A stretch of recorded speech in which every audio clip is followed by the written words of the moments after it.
Hello. Hello there. It's Dr. Meg here from Marketing for Breeders.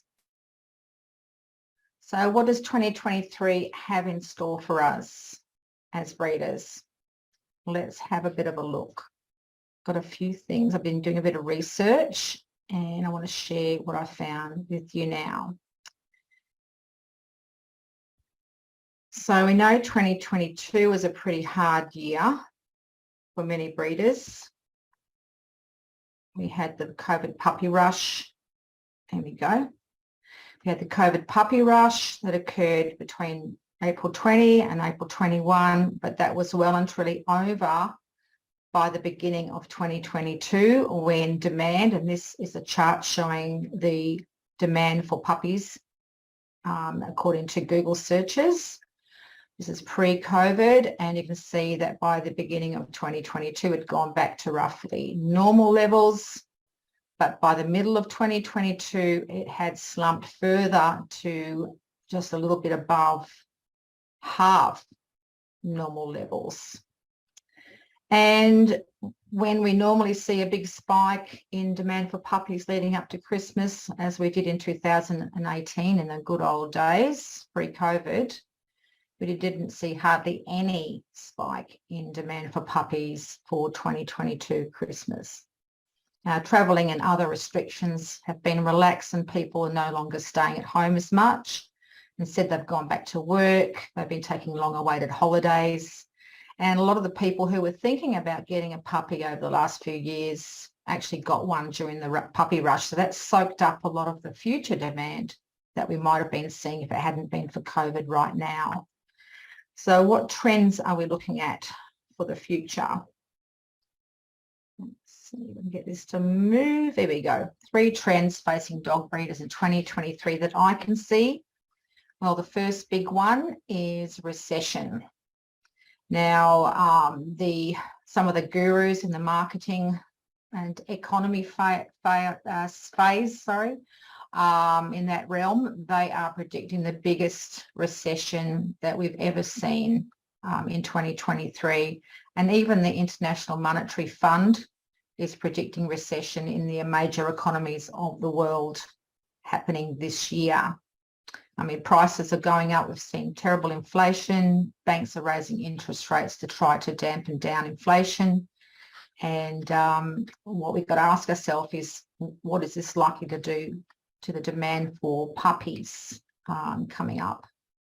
So to try to get some idea of that, I had a look at what happened to demand for puppies during the global financial crisis that occurred from late 2007 until 2009. And this is worldwide figures, but it's pretty much the same pattern in all the major economies. So what we saw was, surprisingly, that the demand actually didn't go down. So that's good news, isn't it? During recession, people still want puppies. And even towards the end of that period, the demand actually rose to much higher levels than before the recession. So, you know, people turn to dogs when things are tough and because they give us so many benefits. But unfortunately, we're not likely to see, a great big rise in demand because we're starting off at just over half normal demand for the beginning of the current period. But at least we're not likely to see it fall much further. But I believe it could be 12 months or more before we actually see demand for puppies return to the levels they were pre-COVID, if we ever see that again. Now, the next thing is public pressure on pet ownership over climate. Now, the United Nations has called for governments and businesses around the world to make climate action a core focus of their business. We're seeing this roll out around the planet right now. For example, governments like the Netherlands plan to force farmers to slash their emissions by 50% by the year 2030. And what that will mean is a radical reduction in nitrogen fertiliser use and the number of cattle that they keep. The farmers have been up in arms protesting and writing about this. Other things we're seeing, like in Australia, for example, they've called to phase out, cars that have been powered by fossil fuels like gas and diesel by the year 2035 and replace them with electric cars. So, there's lots of different things going on over climate. Banks in several countries, as you can see in this picture here, they've already introduced a new climate credit card, and Japan has already rolled this out. Basically, it tracks your personal carbon emissions and your allowances to see how you're going with your carbon footprint. Now, what dog breeders should be aware of is increasing pressure on consumers to reduce the carbon footprint of their pets. So they're calling on consumers, the public, to be mindful that pet ownership does have an impact on the planet because of the heavy meat consumption of pets. In fact, there's some claims that a medium-sized dog has a similar impact on climate to owning an SUV vehicle. So what they're calling for, as you can see in this article, reporting on CNN article, they're calling on people, if they're going to get a dog, to get smaller breeds, because the smaller the breed, the smaller the ecological impact, the less the carbon emissions associated with it, the less meat they eat, etc. So breeders of the larger breeds could see a steady decline in demand for your puppies over the next few years. And I think dogs in general may see a reduction in demand, and cats too. They're calling for people to go for pets that don't eat meat, like lizards and turtles and rabbits and stuff like that.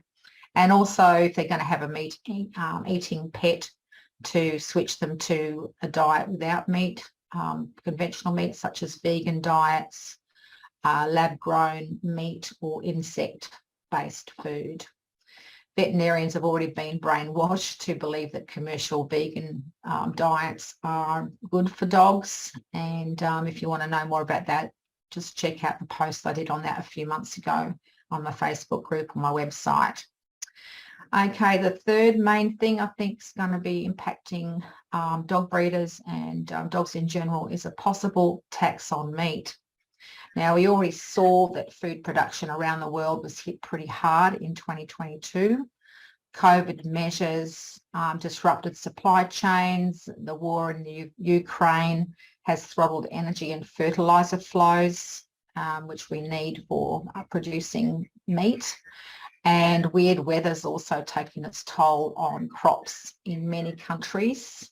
And unfolding climate action is going to add further pressure to meat supplies.